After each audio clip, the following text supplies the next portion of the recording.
Bom dia, meus amados, a graça e a paz do Senhor. Hoje vamos estudar o Evangelho segundo João, capítulo 7, verso 20, que diz: Você está endemoniado, respondeu a multidão. Quem está procurando matá-lo?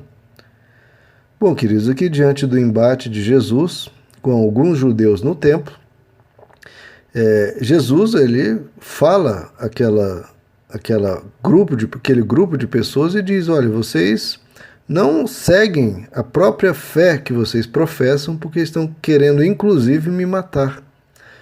E diante dessa afirmação contundente de Jesus, como eles rebatem essa afirmação? Quais os argumentos, entre aspas, que eles utilizam? Vejam só, são dois. Primeiro, chamar Jesus de endemoniado. Então, o primeiro argumento, entre aspas, é simplesmente ofender, xingar, caluniar. E o segundo argumento, entre aspas, é dizer: quem está procurando te matar? O que era uma mentira. Eles estavam querendo fazer tal coisa, não haviam encontrado ainda uma razão, uma justificativa, uma desculpa para poder levar a cabo o plano deles. Os argumentos, então, é ofensa e engano, fingimento. E muitas vezes as pessoas são assim, queridos.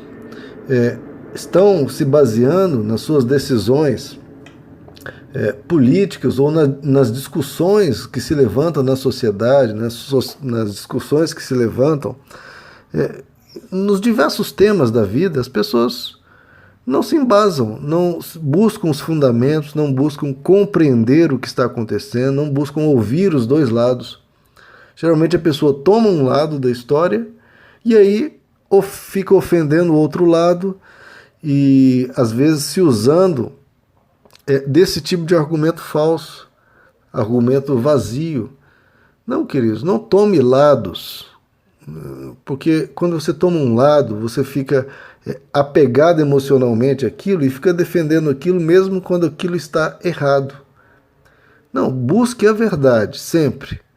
Se um certo lado está com a verdade em um determinado momento, fique do lado dessa verdade. Se em outra questão, outro lado está com a verdade, fique com essa verdade. Não fique nos lados, fique sempre do lado da verdade. E buscando a verdade como? Conhecendo os argumentos, conhecendo a história, conhecendo as posições, ouvindo cada argumento. E não cair nessa história de por causa de calúnias, de afirmações sobre o caráter dos outros. Não, busque conhecer os argumentos e se embasar.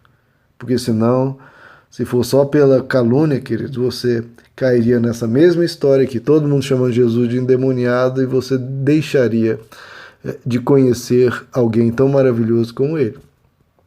E eles acusavam Jesus de endemoniado e acusaram isso dele. O acusaram várias vezes disso, pelo menos 4 ou 5 vezes o acusaram dele dessa forma. Veja só, o próprio Deus vem à Terra e como ele é recebido com flores? Não, as pessoas o acusam de ser um diabo, acusam Deus de ser o diabo. Que ironia, né, queridos? Por que isso? Porque se fecharam. Porque fecharam a mente de tal forma, em uma determinada posição, que não consideraram a hipótese de eles estarem errados. E esse é o perigo. De você adotar uma posição de uma forma tão cega, de uma forma que deixa de ouvir tudo mais ao redor, que você acaba virando uma pessoa que vai lutar contra a verdade muitas vezes. E aí está o perigo. Então tenha cuidado, tenha uma mente disposta a ouvir. Esteja disponível para mudar quando for necessário, se corrigir quando for necessário, sempre buscando crescer. Em Mateus 11, Jesus diz, fazendo uma crítica contundente a essa geração a qual ele enfrentou, ele diz: a quem eu compararei essa geração? Porque veio João Batista e ele tinha uma vida simples, não comia, não bebia, e eles o acusaram de ter demônio. E veio a mim, Jesus, comendo e bebendo normalmente, e me acusaram de ter demônio. Olha a incoerência. Aquele que não come e não bebe, vocês dizem que tem demônio. E quem come e bebe, vocês dizem que tem demônio. Ou seja, o que vocês estão fazendo é só atacando, só criticando, sem coerência nenhuma. E aí fica difícil, né? Ofender por ofender, sem argumento nenhum, sem embasamento nenhum, ainda cheio de incoerências, aí não dá. E quando a gente fala isso, queridos, é para nós nos repensar. Não é para usar isso, olha, realmente eu conheço um monte de pessoas assim. Não, é para você se repensar. O outro é o outro. É o outro, ele que se repense. Você tem que se repensar. Não seja como os judeus aqui que não estavam ouvindo o que estava sendo dito.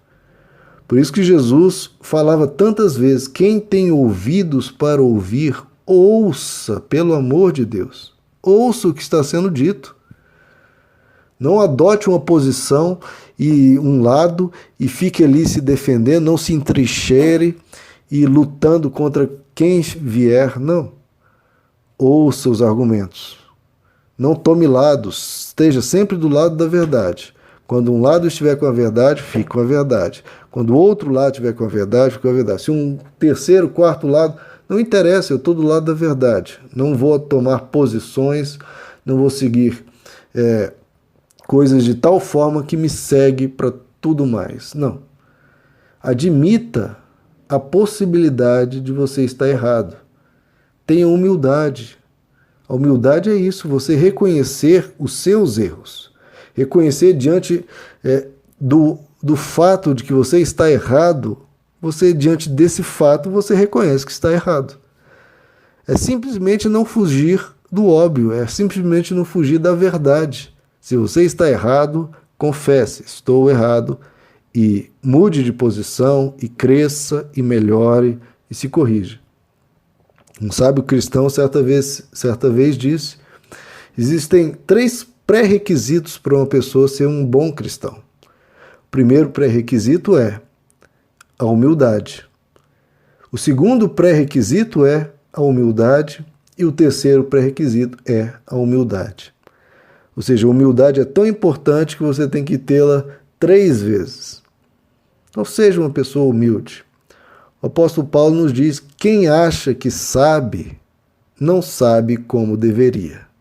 Ou seja, em que sentido? Aquela pessoa que acha que sabe tudo, é o sabichão, que nunca erra, essa pessoa certamente não sabe como deveria. E ele diz mais, o conhecimento traz orgulho. O conhecimento tem esse risco de fazer a pessoa se tornar uma pessoa soberba, uma pessoa que não ouve mais, que despreza todo mundo, que empina o nariz e se acha aquele que não precisa aprender. Mas ele diz, o amor edifica. O conhecimento traz orgulho, mas o amor edifica. Então o principal é o amor, queridos. O conhecimento tem que ser servo do amor. O conhecimento está ali para ajudar o amor a cuidar de pessoas, a abençoar pessoas, aconselhar pessoas, mas sem nunca deixar de ouvir, sem nunca deixar de aprender. Aliás, a palavra humilde vem da palavra humus, né? O humus, da onde é o terreno fértil, né? Onde está úmido, né? Então, um terreno que fertiliza, que cresce, que continua produzindo mais, continua florescendo dali. Quem não tem humildade perde, né, um terreno fértil. Dali não cresce mais nada, não amadurece mais nada. A pessoa se fecha e acha que sabe tudo. Não. Seja uma pessoa humilde, você vai estar sempre aprendendo, sempre crescendo, e assim você não vai, quando estiver diante da verdade, ofendê-la ou atacá-la. Lembre-se sempre disso. Quando você está ofendendo, atacando, caluniando, você pode estar ofendendo a própria verdade. Então, pare, pense, medite, para que você não se encontre lutando contra a verdade e, às vezes, contra o próprio Deus e ainda ofendendo Ele, como foi aqui o caso. Amém, meus amados? Que Deus lhes abençoe, a graça e a paz do Senhor.